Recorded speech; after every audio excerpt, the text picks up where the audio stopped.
4 Navy SEALs, outnumbered, trapped, and moments from death. Then, out of the silence, one calm female voice answered their SOS, and what she did that night became legend. A barren hilltop under the cold moonlight. The night was alive, with gunfire and the howl of the wind. Team Echo 7, 4 SEALs, exhausted and surrounded. For 72 hours they had been in the mountains. What was supposed to be a simple extraction had turned into a nightmare. Their helicopter had failed. Their escape route was gone, and now the enemy was closing in from all sides. Lieutenant Jake Morrison crouched low, his night vision goggles glowing faintly. The landscape was cruel. Jagged rocks, open sightlines, the kind of terrain that always favors the enemy with high ground. His team had little cover, just a shallow depression in the earth, and every second more enemy muzzle flashes lit up the ridge above. Contact. Front! Petty Officer Sarah Chen's voice cut through the comms. Bullets ripped through the night, sparks bounced off stone. The SEALs were pinned, trapped like prey in a cage. Then came the fog, thick, rolling, alive, as if the mountain itself wanted them dead. Visibility dropped to just meters. Their infrared strobes barely worked. The weather wasn't helping them, it was suffocating them. Morrison's heart pounded. He had no air support, no backup, no way out, and in 14 years of combat, he had never felt fear quite like this. This felt final. "Sir," Marcus Torres whispered beside him, pressing against the rocks. "You remember the story from Bragg? About the ghost sniper?" Morrison snapped back. "Focus, Torres." But deep down he knew exactly what his teammate meant. Every operator had heard the whispers. About her, the woman who wasn't supposed to exist, a sniper who never missed, a shadow who saved entire units, then vanished from records. Some said it was just a myth, a soldier's fairy tale to keep hope alive, but some swore they had seen her with their own eyes, and right now, surrounded, outnumbered, running out of ammo, even the most logical mind wanted to believe in miracles. Morrison tried the radio again. "Any station, this is Echo 7 Alpha. We are under heavy fire. Coordinates 34.7251 north, 69.4384 east. Requesting immediate assistance. Static." Only silence answered back. He tried again. Broken arrow, Echo 7 Alpha is compromised. Repeat, we are compromised." But no one came. The silence was louder than the gunfire. For a moment, Morrison closed his eyes. He thought of the prayers his mother taught him as a child. He whispered them silently, wondering if these would be his last words. And then the radio crackled. A calm, low female voice cut through the chaos. "Echo 7. Alpha, this is Overwatch. I have your position. Hold fast." The 4 SEALs froze. Every heartbeat seemed to stop. Was it real? Could it be her? The voice continued, precise, unshaken. "You have hostiles at bearing 045, range 400 meters, elevated behind the split boulder. Secondary group at bearing 315, using the dead tree for cover." Morrison's breath caught. Whoever this was, and she saw everything, things even his night vision couldn't see. "Copy, Overwatch," he answered, his voice steady but his hands trembling. "What's your position?" "Northeast ridge. 1,800 meters from you. I have thermal imaging. Clear sight lines to your perimeter." 1,800 meters? Morrison did the math. That was beyond the range of most sniper rifles, especially in fog this thick. Chen's voice crackled nervously. "Overwatch, how do we know you're friendly?" A pause. Then, calm. "Because if I weren't, you'd already be dead." The word sent a chill down Morrison's spine. But, strangely, they brought hope too, for the first time in hours. The team believed survival was possible. The silence stretched. Every man held his breath. Somewhere in the fog, boots scraped against rock. The enemy was moving, circling closer. Then, her voice again. "Chen, you're going to bound northeast. 20 meters. Cluster of rocks shaped like a horseshoe. Morrison, you'll cover her on my mark." Morrison hesitated. Taking orders from a stranger, broke every protocol he'd ever been taught. But protocols hadn't saved them so far. And right now, see, this unknown woman seemed like their only lifeline. "Torres," he whispered, "what's your gut? Torres adjusted his scope, scanning the ridges. "I see what she's saying, sir. Those flashes, she's right on target." The radio crackled once more. "Movement on the western slope. Flanking force. You have 4 minutes before they crossfire." "Your position, 4 minutes." That was it. A decision had to be made. Morrison clenched his jaw. "Overwatch, we're moving on your command." The silence that followed was heavy. 30 long seconds. The SEALs could hear their own heartbeats, the ragged sound of their breathing, and the distant crunch of enemy boots drawing closer. Then, bang! A single shot cracked through the valley. Sharp, clean, final. Shouts erupted on the western slope. One of the enemy muzzle flashes blinked out. "Gone. Chen, move. Now." She didn't hesitate. She sprinted across the open ground, bullets chasing. Her heels, and Dove behind the horseshoe-shaped rocks. Automatic fire erupted from the ridgeline, but Morrison and Torres laid down suppressive fire, their tracers slicing through the mist like burning arrows. "Excellent execution," the calm voice said. Next bound, Torres to the fallen log 15 meters south of Chen. Another shot cracked, different angle, different position. Another enemy muzzle flash went dark. Torres stared wide-eyed. How the hell is she moving that fast? But there was no time for questions. He ran, diving into cover as more gunfire lit the ridge. Morrison was beginning to see the pattern. This wasn't random. This wasn't luck. She wasn't just firing to kill, she was creating a path. Every shot was designed to carve out corridors of safety. Every command, timed perfectly to the rhythm of enemy fire. It was a ballet of chaos, conducted by an unseen maestro. "Torres, move," the sequence repeated. "Sprint, dive, cover, suppress." With each bound, the SEALs edged closer to stronger ground, and with every shot, the legend of the ghost sniper grew more real. By the third movement, Morrison's doubt was gone. This wasn't coincidence, this was genius. "Final movement," the voice ordered. "All units 200 meters northeast, stone wall. I'll provide overwatch."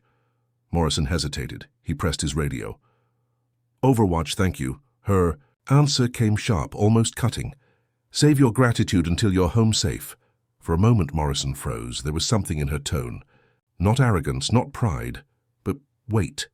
The kind of weight only carried by someone who had seen too much, lost too much. He swallowed hard. "Copy. Moving." The 4 SEALs pushed forward in flawless rhythm. While she worked in the shadows above, every shot came from a new angle. Every bullet carried precision beyond belief. It felt like multiple snipers working together. But Morrison knew this was just one woman. By the time they reached the stone wall, enemy fire had almost stopped. The valley, once filled with thunder, was falling eerily silent. Then her voice returned. "Echo 7 Alpha, you have clear egress routes to the north and east. Hostiles are withdrawing. Your extraction window is 45 minutes. The team froze. Relief poured over them like warm rain. Exhausted, battered, out of ammo, but alive. Morrison keyed his mic. "Overwatch. We owe you our lives." Her answer was soft. "You owe me nothing, just get home to your families." But in her voice it was a shadow, a sorrow buried deep. Morrison realized something in that moment. Their mysterious guardian wasn't just saving lives. She was carrying ghosts of her own. "Will we see you at extraction?" he asked. A long silence followed. Then her final reply. "Ghosts don't usually attend parties, Echo 7. And just like that, she was gone. Back into the mist. Back into the legend.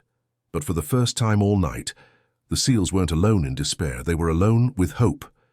From her hidden perch on the northeast ridge, Evelyn Kane adjusted her scope. Her breathing slowed. Her heartbeat matched the rhythm of the wind. The SEAL team thought the nightmare was over, but she could see what they could not. Heat signatures glowing through the fog. 15, maybe more. Professionals, disciplined, not random fighters, not amateurs. This was a coordinated military assault, and if they reached Echo 7's position, the stone wall would become a tomb. Evelyn exhaled, her voice calm over the radio. "Echo 7 Alpha. You have approximately 30 hostiles converging on your position from 3 directions. This is going to get intense. Lieutenant Morrison's voice came back, steady but tight. Copy, Overwatch. Can you continue support? That's the plan, she answered. But what she didn't say was the truth. These shots would test the very limits of human ability. Fog, darkness, moving targets, counter-snipers. Every factor screamed impossible, but impossible was her specialty. Target 1, enemy sniper on the western ridge. Range, 2,100 meters. He was good, camouflaged, moving between shots, almost invisible. But through thermal, Evelyn saw it. The faint glow of his rifle barrel, she steadied her weapon. The M2010 felt like part of her own body. Custom-built, hand-fitted. She calculated instinctively wind speed, barometric pressure, moving target speed. Numbers most shooters would need computers for. For her, it was muscle memory. The shot cracked. Through the scope, the sniper's heat signature collapsed. One shot, one kill. At a distance most marksmen would call fantasy. Target 2. Machine gun team on the southern slope. Range, 1,047 meters. If they set up, Echo 7 would be shredded in seconds. She tracked the gunner, waiting. Patience, her most powerful weapon. The gunner leaned forward to adjust his tripod. That was all she needed. Crack. The second shot echoed, and the gunner went down before he fired a single round. Panic rippled through the enemy ranks. She could see it. Thermal signatures clustering too close together. Soldiers seeking comfort in numbers. But that only made them easier to read. Target 3, enemy commander. Range, 2,234 meters. This one was tricky. She had to thread a bullet between two boulders, less than 18 inches apart, and adjust for a shifting crosswind. Evelyn didn't flinch. She squeezed the trigger. The commander dropped instantly. The effect was immediate. The formation crumbled. Without leadership, discipline dissolved into chaos. But the danger wasn't over. Target 4, a spotter with night vision equipment. If he found her, she'd become prey. She tracked his erratic movement, scanning, searching. Then stillness. That one fatal second when he focused his binoculars, she fired. The spotter's signature vanished. Target 5, a demolition specialist, carrying explosives. If he reached Echo 7's wall, the team would be wiped out. Range, 1,900 meters. She didn't wait. The bullet found him before he ever got close. Target 6, communications operator with a radio pack. If he called in reinforcements, Echo 7 would never survive. She squeezed the trigger. The radio pack clattered to the rocks. Silence on enemy comms. Each shot, different. Each one, calculated with surgical precision. She was dismantling the enemy piece by piece, turning a deadly assault into a panicked retreat. Through her scope, Evelyn watched as the remaining fighters broke. Discipline gone, weapons abandoned, fear had consumed them. The valley grew quiet again. No more muzzle flashes, no more shouts in the darkness. Just silence, and the knowledge that one sniper had turned the tide of battle. Echo 7 exhaled in relief behind their stone wall. They didn't know the scale of what just happened. They didn't know how close death had come. But Evelyn knew. 8 confirmed kills. Dozens of lives spared. She whispered one final transmission. Echo 7. Alpha, you have clear egress to extraction. Stay safe. Morrison's voice cracked with gratitude. Overwatch, we don't even know who you are. But she cut the radio before he could finish. Some debts were better left unspoken. Some angels preferred to stay in the shadows. She packed her rifle, her footsteps silent. And like mist dissolving in dawn, she was gone. A ghost, a legend, a savior they would never see again. Dawn painted the mountains in crimson and gold. The same mountains that, only hours earlier, had been soaked in fire and fear. The extraction helicopter touched down.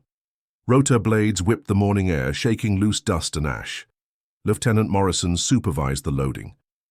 The men were battered, drained, but alive. Every SEAL carried the same thought. They shouldn't be here right now. By every rule of war, they should have died. But a ghost in the night had rewritten their fate. Sir, Chen called softly. She held something in her palm. Morrison frowned, taking it carefully. It was a patch, silver and black, a coiled viper with wings. No unit designation, no official markings, but every veteran knew what it meant. Ghost Division operators who officially didn't exist, soldiers with missions too classified to record, legends that lived in the shadows. She was here, Torres whispered, awe in his voice. Right here with us. Morrison turned the patch over in his hand. The stitching was worn, edges frayed from years of use. This wasn't a copy. This was real. He slipped it into his vest, just as the helicopter crew chief shouted, "Load up!" "Weather's moving in fast." The SEALs boarded, and as the helicopter lifted off, Morrison looked back one last time. The rocks and ridges looked so innocent in daylight, silent, empty, as if nothing had happened. But Morrison knew better. 9 enemies gone, dozens more scattered in fear. All because one woman decided to answer a call that no one else did. Back at Bagram Airfield, Morrison filed the report. Unknown friendly forces provided precision fire support. The technical truth. But the real story, the legend, was left untold. Later that night, alone in the team quarters, Morrison stared at the patch again. He opened his secure laptop, and for the first time in his career, he wrote not to his command, but to a ghost, to the guardian angel on grid 347251694384. 4 men went home to their families because of your courage. We can never repay you, but we will never forget you. Stay safe. Echo 7. Alpha. He hit send. The message disappeared. Into encrypted networks, he never expected an answer. But 3 days later, one appeared. No sender, no trace, just 2 words. Stay safe. 6 months passed. Echo 7 was back stateside. Normal missions, normal debriefs. But that night in the mountains never left them. One morning, Torres burst into Morrison's office with a tablet. "Sir, you need to see this." The headline read, "Mysterious Donation Funds New Veterans Treatment Center, a state-of-the-art facility, built for soldiers, suffering PTSD and brain injuries, funded by millions from an anonymous foundation." Chen pointed to the fine print. The land was owned by a private citizen, in Montana. Morrison felt it like a punch in the chest. He knew it was her. They dug deeper. The foundation had donated for years. Prosthetics research, housing for wounded warriors, family support. Always anonymous, always hidden. Then Chen pulled up one final document, a memorial fund, dedicated to 3 soldiers killed in a classified operation years ago. The same operation that had forced Evelyn Kane out of the military. It was her way of carrying their memory, her way of making sure their names lived on. Torres placed something on Morrison's desk, the Viper patch, now framed beside it a handwritten note. For Echo 7 Alpha. Heroism isn't medals or recognition. It's standing in the gap when others can't. Doing what must be done, because it's right. Thank you for reminding me why the mission matters. Morrison read it twice. His chest tightened. It was the closest they would ever come to meeting her. That night, Morrison wrote one last message. Simple. Clear. Message received. Echo 7 will continue the mission. Thank you for showing us what service really means. He never got a reply, but somehow he knew she'd read it, because legends don't need to be seen to be felt. Weeks later, during a quiet evening at Fort Bragg, Chen asked the question they were all thinking. "Sir, do you think she's still out there?" Morrison looked at the Viper patch. He didn't hesitate. Somewhere, probably saving lives right now. The team fell into silence. But it wasn't the silence of despair. It was the silence of respect, because they all knew the ghost who saved them that night wasn't finished. She was still out there, still watching, still protecting. And maybe that's what true heroes are. Not the ones in parades, not the ones with medals, but the ones who stand in the shadows and fight for others, even when no one is watching. Some legends walk in daylight, but the greatest ones live forever in the dark.